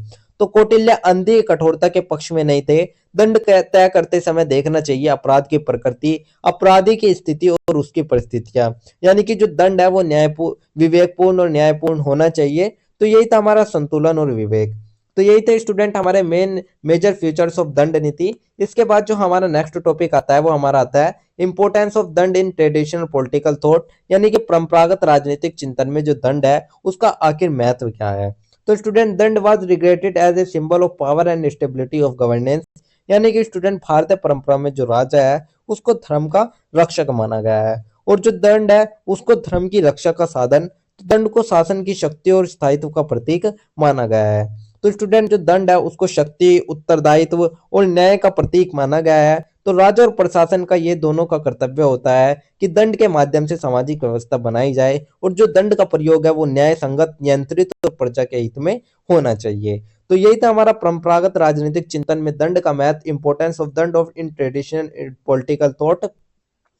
इसके बाद जो हमारा नेक्स्ट टॉपिक आता है वो हमारा आता है दंड नीति इन द कॉन्टेम्पररी कॉन्टेक्स्ट, यानी कि दंड नीति और आज का संदर्भों को लेकर। तो even in modern society and governance the importance of law and punishment continue to excite, यानी कि स्टूडेंट आज के समय में हम इसे कहते हैं कानून और न्याय व्यवस्था। तो शासन में भी कानून और दंड का महत्व बहुत ही बना हुआ है आज के समय का। तो पुलिस, अदालत, संविधान, इन सब का मूल उद्देश्य वही है जो कि कौटिल्य ने कहा था, व्यवस्था बनाए रखना। तो आज भी कौटिल्य की जो दंड नीति है वो न्याय और सामाजिक अनुशासन के सिद्धांतों को समझने के लिए मार्गदर्शक है। तो इसीलिए कौटिल्य की दंड नीति आज भी प्रशासन और शासन के लिए मार्गदर्शक है। तो ये था दंड नीति और आज का संदर्भ। इसके बाद जो हमारा नेक्स्ट टॉपिक आता है वो हमारा ओवरऑल पूरे आंसर का एक छोटा सा कंक्लूजन या एक छोटा सा निष्कर्ष आता है। तो निष्कर्ष में हम देखेंगे कौटिल्य दंड नीति was essential for the stability of the state and society, यानी कि जो कौटिल्य की दंड नीति है स्टूडेंट वो शासन और समाज की स्थिरता के लिए अनिवार्य मानी जाती है। तो कौटिल्य की दंड नीति केवल दंड देने की नीति नहीं थी बल्कि वो एक सुव्यवस्थित राज्य का आधार भी थी। तो स्टूडेंट ये हमें सिखाती है कि न्याय के साथ कठोरता, शक्ति के साथ विवेक और शासन के साथ उत्तरदायित्व। तो आज भी अगर कानून की अगर हम बात करें तो कानून न्यायपूर्ण और संतुलित हो तो जो समाज है वो सुरक्षित और स्थिर रहता है। तो इसीलिए दंड का जो महत्व है वो उतना ही प्रासंगिक है आज भी, जो उसे न्यायपूर्ण और विवेक रूप से लागू करना आवश्यक है। तो इसी प्रकार से जो दंड नीति है वो राज्य और प्रजा के कल्याण में केंद्रीय भूमिका निभाती है। तो दंड जब न्याय के साथ जुड़ता है तो वह अत्याचार नहीं बल्कि संरक्षण बन जाता है। तो स्टूडेंट यही था हमारा एक छोटा सा निष्कर्ष, एक छोटा सा कंक्लूजन, जिसके साथ ही हमारा आंसर नंबर 8 भी कंप्लीट होता है। तो यही था हमारा आंसर नंबर 8। इसके बाद जो हमारा नेक्स्ट क्वेश्चन आता है वो हमारा क्वेश्चन नंबर 9 आता है। तो अब हम बात कर लेते हैं हमारे क्वेश्चन नंबर 9 के बारे में। क्वेश्चन नंबर 9 में हमसे क्या पूछा गया उसको देख लेते हैं। तो क्वेश्चन नंबर 9 में हमसे पूछा गया है compare the ideas of Gandhi and Vivekananda on nationalism, explaining your answer with suitable example, यानी कि जो राष्ट्रवाद था उस पर गांधी और विवेकानंद के विचारों की तुलना करनी है उदाहरणों सहित। साथ ही यहाँ पर हमसे अथवा या और करके पूछा गया है according to Antony J Parel what are the features of Hind Swaraj that make it is classic, यानी कि एंथनी जे पैरेल के अनुसार जो हिंद स्वराज है वे कौन सी विशेषता है जो इसे क्लासिक बनाती है। तो चलिए इस आंसर की शुरुआत हम सबसे पहले एक छोटे से इंट्रोडक्शन यानी कि एक छोटी सी प्रस्तावना से कर लेते हैं। तो इंट्रोडक्शन में हम देखेंगे the ideas of both Mahatma Gandhi and Swami Vivekananda और नेशनलिज्म आर एक्सट्रीमली सिग्निफिकेंट, यानी कि स्टूडेंट जो हमारे गांधी जी का राष्ट्रवाद और जो हमारे विवेकानंद जी का राष्ट्रवाद था इन दोनों का लक्ष्य एक ही था, भारत की जागृति। साथ ही भारतीयों में आत्मसम्मान और एक सशक्त राष्ट्र। लेकिन जो दोनों के रास्ते थे, वे दोनों के भाषा थी और जो दोनों की कार्यशैली थी वो अलग थी। तो उनके जो दृष्टिकोण थे उनमें कार्यशैली में अंतर था, उद्देश्य समान थे, भारतीय जनता में राष्ट्रीय चेतना और आत्मविश्वास जागृत करना। तो गांधी जी का स्टूडेंट जो राष्ट्रवाद है वो स्वराज और अहिंसा के माध्यम से, लेकिन जो हमारे विवेकानंद जी का जो राष्ट्रवाद था वो आध्यात्मिक और नैतिक आधार पर आधारित था। तो यही था हमारा एक छोटा सा इंट्रोडक्शन, एक छोटी सी प्रस्तावना। इसके बाद जो हमारा नेक्स्ट टॉपिक आता है वो हमारा मेन बॉडी यानी कि मुख्य भाग का आता है। तो मुख्य भाग में हम सबसे पहले बात करेंगे गांधी नेशनलिज्म यानी कि गांधी के राष्ट्रवाद के बारे में। तो student, Gandhi view swaraj not merely as political freedom but as social, economic and moral self rule. यानी कि स्टूडेंट, जो गांधी जी का राष्ट्रवाद है वो सीधे जनता से जुड़ा हुआ था। तो उनके राष्ट्रवाद का अर्थ था स्वराज, अहिंसा, सत्याग्रह और जन भागीदारी। तो स्टूडेंट, उनका जो गांधी जी है उनको केवल राजनीतिक स्वतंत्रता नहीं बल्कि सामाजिक, आर्थिक और नैतिक स्वराज के रूप में उन्होंने देखा अपने स्वराज में। साथ ही उन्होंने अहिंसा और सत्याग्रह उनके राष्ट्रवाद के प्रमुख हथियार थे।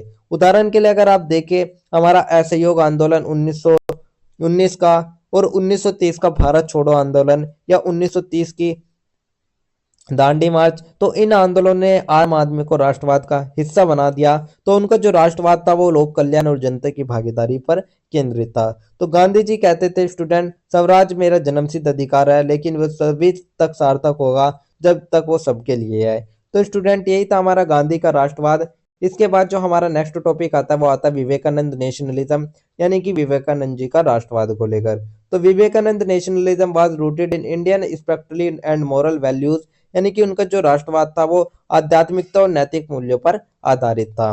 तो स्टूडेंट, विवेकानंद जी का जो राष्ट्रवाद था वो कोई राजनीतिक आंदोलन नहीं बल्कि मानसिक और आध्यात्मिक जागरण था। तो वे कहते थे कि उठो, जागो और तब तक मत रुको जब तक लक्ष्य प्राप्त न हो जाए। तो उनके जो राष्ट्रवाद का आधार था वो था भारतीय संस्कृति, वेदांत, आत्मविश्वास और युवा शक्ति को प्रभावित करना। तो स्टूडेंट, उनका जो राष्ट्रवाद था वो व्यक्तिगत और सामाजिक नैतिकता के विकास पर जोर देता है। तो उदाहरण के लिए अगर आप देखें, 1893 का शिकागो धर्म सम्मेलन, जहां उन्होंने भारत को एक गुलाम देश नहीं बल्कि आध्यात्मिक गुरु के रूप में प्रस्तुत किया था, जिससे कि जो महासभा में जो उनका भाषण था और युवा थे वे सभी प्रेरित हो गए थे। तो यही था विवेकानंद का राष्ट्रवाद। इसके बाद जो हमारा नेक्स्ट टॉपिक आता है वो हमारा आता है कंपैरिजन एंड डिफरेंसेस, यानी कि दोनों के बीच में तुलना और उनके अंतर को लेकर। तो Gandhi nationalism was based on active political movements and non violence, whereas Vivekananda nationalism operated through moral and spiritual awakening. यानी कि स्टूडेंट, दोनों को समझते हैं, जो गांधी जी थे वे अहिंसा, सत्याग्रह, जन आंदोलन और राजनीतिक संघर्ष के रूप में थे। लेकिन जो हमारे विवेकानंद जी थे वे शिक्षा, आध्यात्मिक चेतना, सांस्कृतिक गौरव और युवाओं के निर्माण पर ध्यान देते थे। तो गांधी जी का जो राष्ट्रवाद था वो सक्रिय राजनीतिक आंदोलन और अहिंसा पर आधारित था, लेकिन जो विवेकानंद जी का राष्ट्रवाद था वो नैतिक और आध्यात्मिक चेतना पर आधारित था। तो गांधी तो जनता को संगठित करने और स्वराज प्राप्त करने पर ध्यान देते थे, लेकिन जो विवेकानंद जी थे वे युवाओं और समाज को नैतिक और आध्यात्मिक दृष्टि को जगाते थे। तो जो दोनों का ही राष्ट्रवाद था वो समाज और राष्ट्र को सशक्त बनाने तथा भारतीय जनता में जागरूकता पैदा करने के लिए था। तो गांधी ने शरीर को जगाया तो विवेकानंद ने आत्मा को। तो स्टूडेंट, गांधी जी का जो राष्ट्र है वो नैतिक, समता मूलक, ग्राम आधारित था, लेकिन जो विवेकानंद जी का राष्ट्र था वो आत्मविश्वासी, सांस्कृतिक रूप से जागरूक और आध्यात्मिक रूप से सशक्त था। तो दोनों मानते थे कि बिना चरित्र निर्माण के जो राष्ट्र निर्माण है वो संभव नहीं है। तो समानता की अगर हम इनमें बात करें तो दोनों ने ही भारत की आत्मा पर विश्वास किया, दोनों ने ही सेवा को राष्ट्रवाद का आधार बनाया और दोनों ने ही पश्चिमी भौतिकवाद की आलोचना करी। अंतर की अगर बात करें तो अंतर इनमें यही था कि जो गांधी जी थे वे व्यावहारिक और राजनीतिक उनका राष्ट्रवाद था, लेकिन विवेकानंद जी का वैचारिक और आध्यात्मिक राष्ट्रवाद था। तो स्टूडेंट, यही था हमारा तुलना और अंतर। इसके बाद जो हमारा नेक्स्ट टॉपिक आता है वो हमारा ओवरऑल पूरे आंसर का एक छोटा सा कंक्लूजन, एक छोटा सा निष्कर्ष आता है। तो निष्कर्ष में हम देखेंगे, the objective of both Gandhi and Vivekananda nationalism was to unity Indian society and enhance self respect. तो स्टूडेंट, गांधी और जो विवेकानंद जी थे इन दोनों का ही राष्ट्रवाद के उद्देश्य एक था, लेकिन उनके रास्ते अलग थे। तो स्टूडेंट, भारत का उत्थान ही उनका उद्देश्य था। तो गांधी जी का जो राष्ट्रवाद था उसने राष्ट्रवाद को आंदोलन बनाया और विवेकानंद जी का जो राष्ट्रवाद था उसने राष्ट्रवाद को आत्मा दी। तो आज के भारत को इन दोनों की संघर्ष की शक्ति और आत्मविश्वास की चेतना दोनों की जरूरत है। तो उनके जो दृष्टिकोण और योगदान है वे भारतीय राष्ट्रीय आंदोलन और सामाजिक चेतना को मजबूत करते हैं। तो इसीलिए इनके दोनों के विचार है भारतीय राष्ट्रवाद के विभिन्न आयामों को समझने के लिए बहुत ही ज्यादा महत्वपूर्ण हो जाते हैं। तो स्टूडेंट यही था हमारा एक छोटा सा निष्कर्ष, एक छोटा सा कंक्लूजन, जिसके साथ ही हमारा आंसर नंबर 9 भी कंप्लीट होता है। तो यही था हमारा आंसर नंबर 9। इसके बाद जो हमारा नेक्स्ट क्वेश्चन आता है वो हमारा क्वेश्चन नंबर 10 आता है। तो अब हम बात कर लेते हैं हमारे क्वेश्चन नंबर 10 के बारे में। तो क्वेश्चन नंबर 10 में हमसे क्या पूछा गया है, सबसे पहले उसको देख लेते हैं। तो स्टूडेंट ये जो क्वेश्चन है ये हमारा डेफिनेटली आता ही आता है। आपको एक क्वेश्चन दिया जाएगा टिप्पणी के लिए। तो यही हमारा क्वेश्चन नंबर 10 है, right short notes on the following, यानी कि निम्नलिखित पर संक्षिप्त टिप्पणी लिखिए। तो यहाँ पर हमने 4 टॉपिक लिए हैं। फर्स्ट, ग्राम गणराज्यों की गांधीवादी अवधारणा। सेकंड, ताराबाई शिंदे की पितृसत्ता की आलोचना। थर्ड, अंत्योदय। और फोर्थ, सांस्कृतिक राष्ट्रवाद।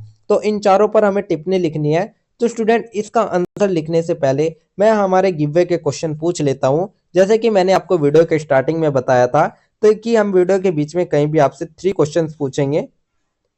तो जो भी स्टूडेंट सबसे पहले और सभी करेक्ट आंसर देगा, तो स्टार्टिंग के जो 3 स्टूडेंट्स होंगे उनको मिलेंगे हमारी तरफ से एब्सोल्युटली फ्री नोट्स। तो स्टूडेंट चलिए अब हम हमारे गिववे के जो क्वेश्चन है वे पूछ लेते हैं।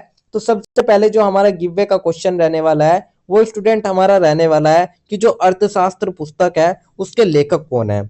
तो आपको अर्थशास्त्र पुस्तक के लेखक बताने हैं। तो ये तो हमारा क्वेश्चन नंबर फर्स्ट हो गया। इसके बाद जो हमारा क्वेश्चन नंबर सेकंड आता है वो आता है, स्त्री हतार्थ पुस्तक की लेखिका कौन है। तो जो स्त्री हतार्थ पुस्तक है उसकी लेखिका कौन है आपको ये बताना है। तो ये हमारा क्वेश्चन नंबर 2 हो गया। इसके बाद जो हमारा थर्ड क्वेश्चन आता है वो हमारा आता है, एकात्मक मानववाद का प्रतिपादन किसने किया।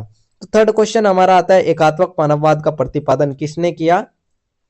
तो स्टूडेंट यही थे हमारे 3 क्वेश्चन। तो आप सभी को कमेंट बॉक्स में इनका आंसर जरूर देना है। तो चलिए अब हम दोबारा आ जाते हैं हमारे आंसर नंबर 10 पर। तो अब हम बात कर लेते हैं हमारे आंसर नंबर 10 की। तो आंसर नंबर 10 में हम एक एक कर सभी पर टिप्पणी कर लेते हैं।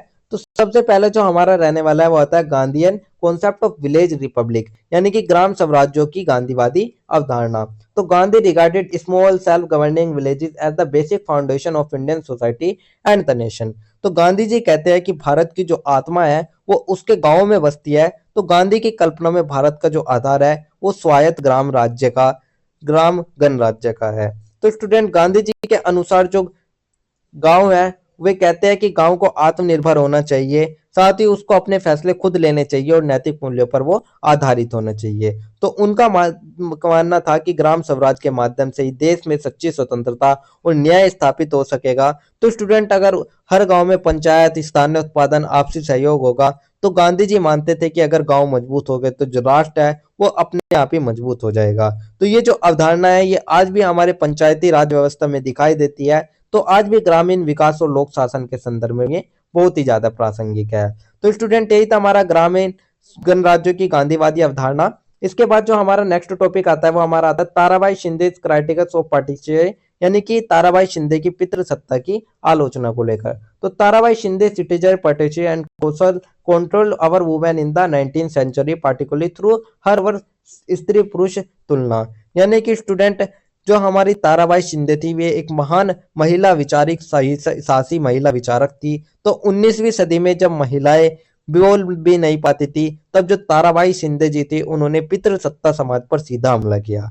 तो उन्होंने सामाजिक नियंत्रण की आलोचना करी, साथ ही उन्होंने सवाल उठाया गलती हमेशा स्त्री की क्यों मानी जाती है।